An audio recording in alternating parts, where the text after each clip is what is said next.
कह देंगे कल ही बोरिया बिस्तर बंध जाएगा। तो अभी मौका है, समय आएगा अपना भी।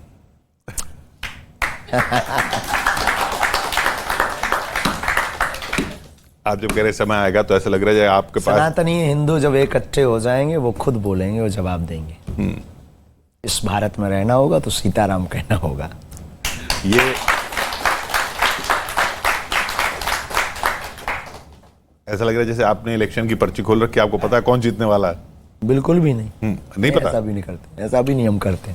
हमने कहा ना, कोई आता है प्रार्थना करता तब हमें जवाब मिलता, ऐसे सहज बस हम लगाते भी नहीं। अच्छा, हम प्रार्थना कर रहे हैं, बताइए कौन जीतेगा इलेक्शन। चलो ये जूता उता उतार के बागे से हम चलो। और ये नारियल बांधना, 21 परिक्रमा लगाना, 5 पाठ हनुमान चालीसा के करना, फिर लाइन से नंबर से आ जाना आप अंदर। हम बता देंगे, ना बताएं तो हमारा नाम मिटा देना। तो कोई ओपिनियन पोल, कोई सर्वे की जरूरत नहीं है, सब पता चल जाएगा। देखो ये संकेत में पता है, ऐसा नहीं है। अच्छा, शक्तियां जो देंगी संकेत देती, संकेतात्मक। कर्म आगे चलता, भाग्य पीछे चलता। जैसा कर्म करोगे वैसा भाग्य लिखेगा। वर्तमान परिस्थिति को दृष्टिकोण रखते हुए शक्तियों का जो देखो, शक्तियों की जो दृष्टि होती है वो होती ड्रॉन आई, ऊपर की आइस। हम लोग देख पाते हैं अपने लेवल का, और शक्तियां देखती हैं ऊपर से, तो उन्हें अगल बगल भी दिखाई देता है कि बगल में किसका मकान है, कहाँ नदी है, कहाँ ये एक्सीडेंट हो सकता है इसका, कहाँ पर ये सफलता पा सकता है और रास्ता कहाँ भटक सकता है। तो वो उस दृष्टि से लिखवाती हैं, वो उस पर जो चलता है। तो ओपिनियन पोल की भी ज़रूरत है, देश में कानून की भी ज़रूरत है, पुलिस की भी ऐसा कुछ होता तो थाने बंद करवा करके हम ही अपने थाने ना खोलते। तो सब कुछ जरूरी, ये तब के लिए है जब हर जगह से हाथ खड़े हो जाए, तब आप फिर अध्यात्म की ओर, हमारी जो अदृश्य साधना है उस साधना के बालाजी के पास आइए और समाधान पाइए। अब एक व्यक्ति हमारे पास है, बोले चाबी गुम गई, ये कोई बेहूदी बात है? अब हनुमान जी तुम्हारी चाबी ढूंढेंगे? हनुमान जी को सिर्फ इतना ही काम बचा है कि चाबी ढूंढे कि किस कोने में डली यार। इन सबके लिए परेशान भी नहीं करना चाहिए। बहुत बड़ा विषय हो तब शक्ति इसके लिए है, अब वो इतने फ्री भी नहीं, समझ गया? तो ओपिनियन पोल से अगर काम चले तो चला लेना, जब ना चले तो दरवाजे 24/7 हाउस खुले हुए, चले आइए। तो अंत में शास्त्री जी, क्या जब अब तो आप इतनी जगह चले गए, इतने लोगों से मिल लिए, इतने लोगों को देखते हैं रोज, दुख किस चीज को देख के होता है? जब कोई हमारे तथ्य को, फैक्ट को जाने बिना और गलत प्रचार कर देता है, तब हमें दुख होता है।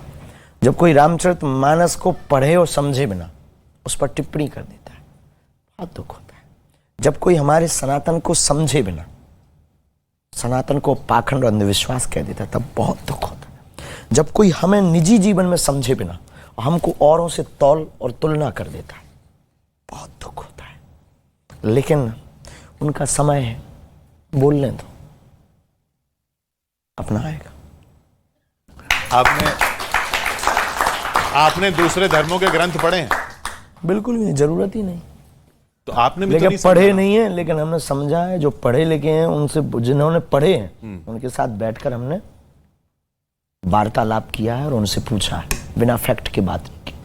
हमने पहले फैक्ट समझा कि आपके मजहब की पुस्तक में क्या है, आपके मजहब की पुस्तक में क्या है, और ऐसे नहीं, उसके जो धर्म गुरु हैं उनसे ही।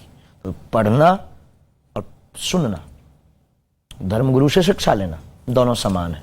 तो हम शिक्षा पे ज़्यादा भरोसा करते हैं, क्योंकि जो धर्म गुरु जिस मजहब का होता है, उस मजहब के आचार्य को अपनी बात लपेटने का मौका होता है, और जिससे उसको क्या हर्ट करेगा ये वो बोलेगा हमसे, तो हम उस चीज को दृष्टिकोण रखते हैं। तो सारे धर्म हैं तो ईश्वर के लिए ना, फिर परमात्मा के लिए है, लेकिन सारे धर्म ईश्वर के लिए। हमने ये कभी कहा नहीं कि ईश्वर के लिए नहीं है, पर आपका धर्म तो सिर्फ सनातन है, बाकी तो मजहब है।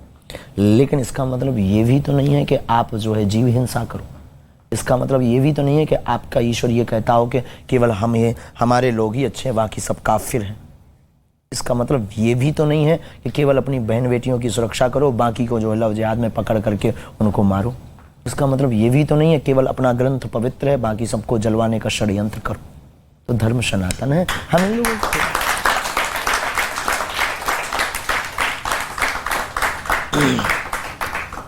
पंडित जी, उम्मीद की अब जो बात हुई है और यहाँ जो बात हुई है वो ऐसी नहीं हुई जिससे आपको दुख पहुंचाओ या बिल्कुल भी नहीं। आज हमें बहुत मजा आया, आपका स्वभाव और आपके प्रश्न करने के तरीका।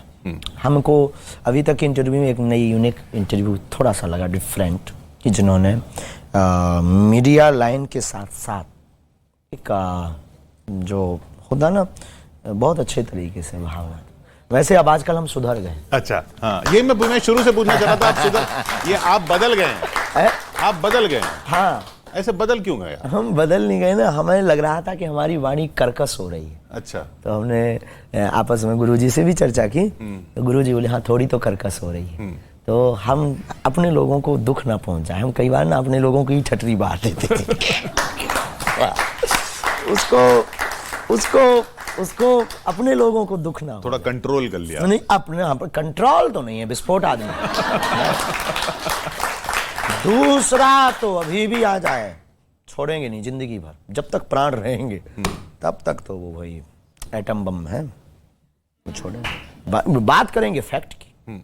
आप लड़ो ना, तर्क से बात करो, तर्क से। कोई अगर कुश्ती लड़ेगा तो ठीक है, 2-4 पे हम बॉडी बिल्डर रखें, फैक्ट की बात करें।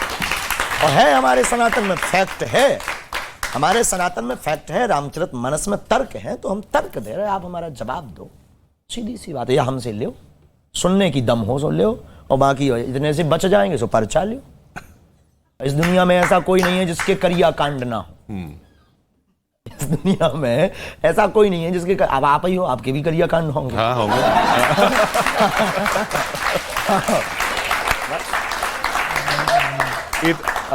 इतने वक्त से इसीलिए तो आपसे बोला नहीं कि मेरी पर्ची निकालिए। बहुत बहुत धन्यवाद हमारे साथ यहाँ जुड़ने के लिए।